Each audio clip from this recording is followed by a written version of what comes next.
அனைவருக்கும் காலை வணக்கங்க. இன்றைக்கி நம்ம என்ன பார்த்துக்கிட்டு இருந்தோம்னா, தினமலரில் உள்ள புதுக்கெழுத்து போட்டி பார்த்துட்டோம். அடுத்து ஆன்மீக மலரில்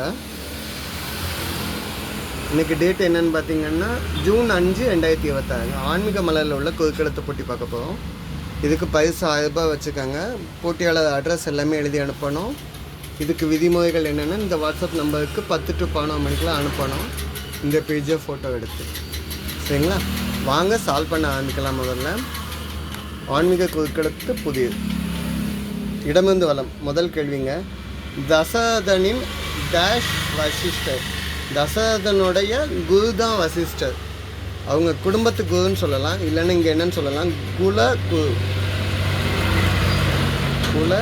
குரு தான் யார், வசிஷ்டர். இங்கே ஒன்று மேலேருந்து கீழே வந்து கூல ஆரம்பிச்சுக்குங்க. கோவில் நகரம் என்று அழைக்கப்படும் இங்கு மகாமகம் கொண்டாடப்படும். மகாமகம் எங்கே கொண்டாடுவாங்கன்னா கும்பகோணம். கும்பகோணத்தை வந்து கோயிலுடைய நகரம் அப்படின்னு சொல்லலாம். பதில் என்ன, கும்பகோணம். கும்பகோணத்தை வந்து பழைய காலத்தில் வந்து கும்பகோணத்தை வந்து அந்த காலத்தில் வந்து குடந்தை அப்படின்னு சொல்லுவாங்க. ஓகேங்க. 7 இடமிருந்து வலம் என்ன, 30 டேஷ் முகமுடையாள் உயிர், 30 கோடி முகமுடையாள் உயிர் மொயம்பக ஒன்றுடையாள். உயிர் ஒன்று தான் இருக்குங்க, 30 கோடி முகம் இருக்குது. 18 மொழி உடையாள்னு இன்னும் மீனிங் இன்னும் ஃபுல்லாக முடிக்கல இவங்க. 18 மொழி உடையாள் என்று பாரத மாதாவை பாடினா பாரதியார். ஸோ பதில் என்ன, 7 இடமிருந்து வலம் 30 கோடி டி. ஓகேங்களா, கோடி. 2 மேலேருந்து கீழே என்ன, பாண்டுவின் மூத்த மனைவி.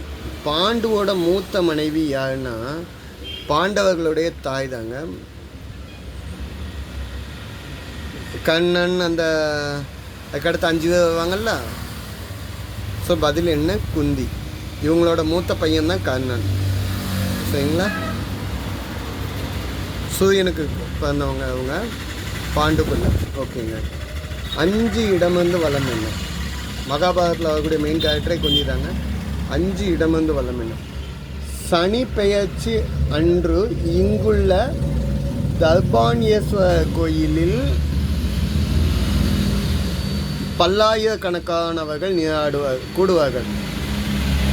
தர்பாணியேஸ்வரர் கோயில் அப்படின்னா எங்கே இருக்குது அப்படின்னு கேட்டிங்கன்னா, திருநள்ளாறு சனீஸ்வரர் கோயிலில் தான் சொல்கிறாங்க. ஸோ பதில் என்ன, திருநள்ளாறு. ஓகேங்க. 4 மேலேருந்து கீழே என்ன, திருஞான சம்பந்தரால் எழுதப்பட்ட டேஷ் பதிகத்தை பாடினால் நவகிரகங்களால் உண்டாகும் பிரச்சனைகள் மறையும். திருநாமந்த சம்பந்தரால் எழுதப்பட்ட கோளறு பதிகம் சிவனுக்கு என்ன பாட்டுன்னா, வேயூர் தோழி கண்டன் விட முண்ட கண்டன் மாச.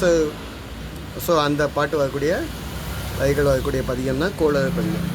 3 இடமிருந்து வலம் என்ன, பஞ்சாபில் உள்ள அமிர்தசரஸில் இருக்கிறது சீக்கியர்களின் இந்த கோயில். சீக்கியர்களோடைய கோயில் வந்து என்னன்னு சொல்லுவீங்க, பொற்கோவில் அப்படின்னு நம்ம சொல்லுவோம். பதில் என்ன, பொற்கோவில், கோல்டன் டெம்பிள். அமிர்தசரஸ் லேக்கை சுற்றி அமைஞ்சதுனால அமிர்தசரஸ் கோயில்னு சொல்கிறோம், பொற்கோவில்னு சொல்கிறோம். அந்த அமிர்தசரஸ் ஏரியாவில் தான் அந்த பஞ்சாபுக்கு அந்த இடத்துக்கு அமிர்தசரஸ்னு பேர் வந்துச்சு. 6 மேலேருந்து கீழே என்ன, நெச்சிக்கண் திறந்தாலும் குச்சம் குச்சமே என்றான். நெச்சிக்கண்ணை தெப்பினும் குச்சம் குச்சமே என்ற யார் அப்படின்னா நக்கீரன்.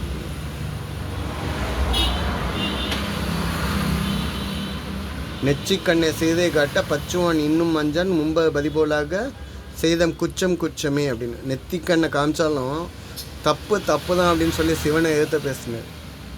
திருவிளையாடல் படத்தில் கூட வந்திருக்கும். 11 இடமிருந்து வலம். சிறந்த ஆன்மீக தமிழ் சொற்பொழிவாளராக விளங்கியவர். ஆன்மீக தமிழ் சொற்பொழிவாளராக விளங்கியவர் யார், ஹிருமானந்த வாரியார் சொல்லலாம். ஆனால் இங்கே 3 எழுத்து தான் இருக்குங்க. அதே டைமில் வந்த கீரன் அப்படின்னு சொல்லலாம். மனோன்மணிய சுந்தரனா யூனிவர்சிட்டி புக்கில் வந்து இவங்களை பற்றி படிக்கலாம். கீரன் இது என்ன மகபாரதம் கம்பராமாயணத்தை பற்றி சொற்பொழிவில் பயங்கரமாக சொன்னவர். மயிலாடுதுறையை பூர்வீகமாக கொண்டு பிறந்தவர். லால்குடியில் உடைய அமைப்பை ஆரம்பித்தவர். ஓகேங்க. 13 இடமிருந்து வளம் என்ன? நந்திகிராமில் தனது அண்ணனின் பாதுகையை கொண்டு ஆட்சி நடத்தியவர். ராமபிரனுடைய பாதுகைகளை கொண்டு ஆட்சி நடத்தியவர் யார்? பரதன், ராமருடைய தம்பி. ஓகேங்க. 10 மேலேருந்து கீழே என்ன? சம்சார டேஷ் கடக்க கடவுள் நாமம் என்பது ஒரு சிறந்த துணியாக பயன்படும். தோணியை வச்சு கடக்காங்கனாங்க. சம்சாரம் அப்படிங்கிற இது அவங்கள சேர்த்துக்கிட்டு வாழ்க்கைங்க சாமரத்தை கடக்க கடவுள் நாமம் வந்து மிக சிறந்த துணியாகும். ஸோ சாமரம்னா என்ன தெரியுங்களா? கடலை. வாழ்க்கை என்னும் கடலை கடக்க சாமரத்தை கடக்க. ஓகேங்க. 15 மேலேருந்து கீழேங்க. கண்ணனின் வளர்ப்பு தந்தை பெற்றோர் வந்து யசோதை மற்றும் நந்தகோபர். பதில் என்ன? நந்தகோபர். கூடலத்துக்கு சுமந்துட்டு போவார்ல, அவங்கள தான் சொல்கிறாங்க. 18 இடமிருந்து வல்லம் என்ன? ஈடச்சவன் என்ற பொருளில் டேஷ் இல்லாதவன் என்று கடவுளை வர்ணிக்கிறார் திருவள்ளுவர். ஈடச்சவன் கடவுளை பற்றி வர்ணிக்கல திருவள்ளுவர். எப்படி வர்ணிக்க அப்படின்னு சொல்லுவாங்க.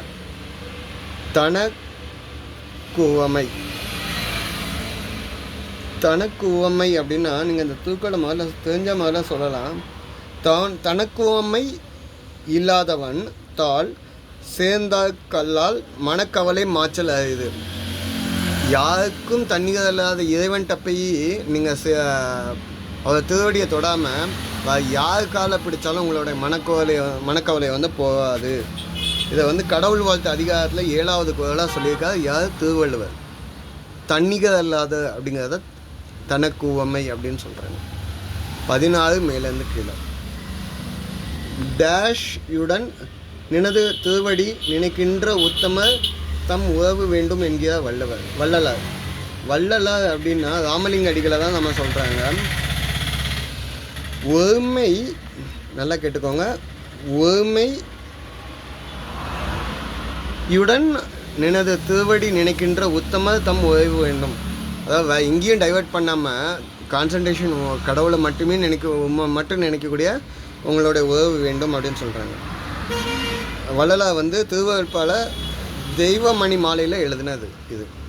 சரிங்க. 16 இடமிருந்து வளம். பழைய திருக்குறளாக தான் இருக்க போகுதுன்னு நினைக்கிறேன்.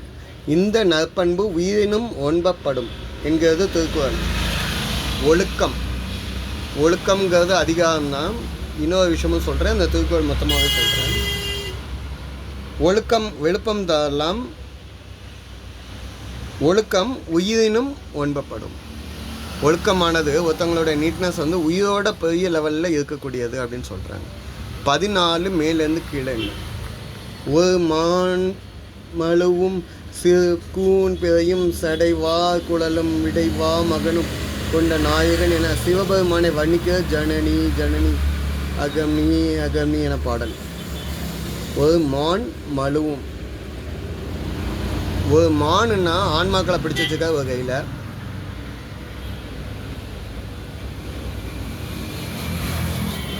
ஒரு சைடு மானுன்னா ஆன்மாக்களை பிடிச்சதுக்கு, இன்னொரு சைடு மழுவுன்னா கோடைன்னு சொல்லுவாங்க. சிவன் கையில் இன்னொரு கையில் கோடை இருக்குது.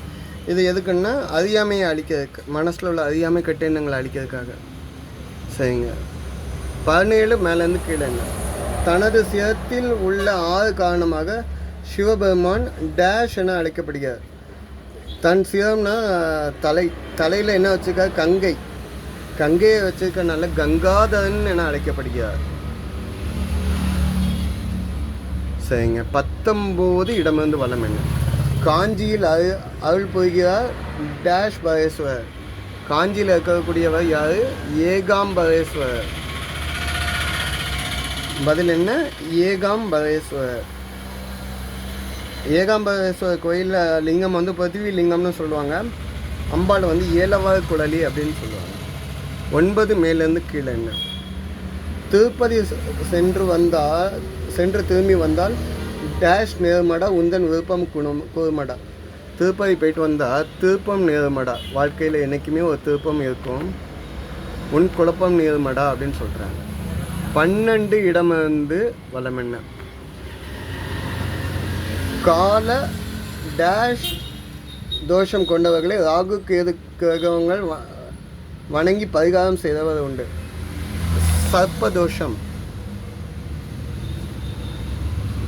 சர்ப்பதோஷம் உள்ளவங்க வந்து வணங்குறது நல்லது அப்படின்னு சொல்கிறாங்க. 8 இடமிருந்து வலம். கடைசி கேள்விங்க. சந்திப்பு என்பதற்குள் பார்வதி தேவியின் பெயர். சந்திப்புல சக்கு தீ இருக்குங்க. ஆல்ரெடி இங்கே தீ வந்ததுனால சதி அப்படின்னு சொல்லலாம். சதி அப்படின்னா சக்தி தேவியோட முதல் அம்சம். தாட்சாயினியை சொல்லக்கூடிய பதில். இதுதான் இன்றைய பதில். ரொம்ப நேரம் எக்ஸ்பிளைன் பண்ணிட்டேன்னு நினைக்கிறேன். தப்பாக எதுவும் சொல்லியிருந்தால் கமெண்ட்டில் கொடுங்க. சப்ஸ்கிரைப் பண்ணி கொடுங்க. ஆன்சர்ஸ் செக் பண்ணிக்கோங்க. ஆன்சர்ஸ் அனுப்பக்கூடிய அட்ரஸ் பார்த்துக்கோங்க. பரிசு 1000 ரூபாய்ங்க. நன்றிங்க.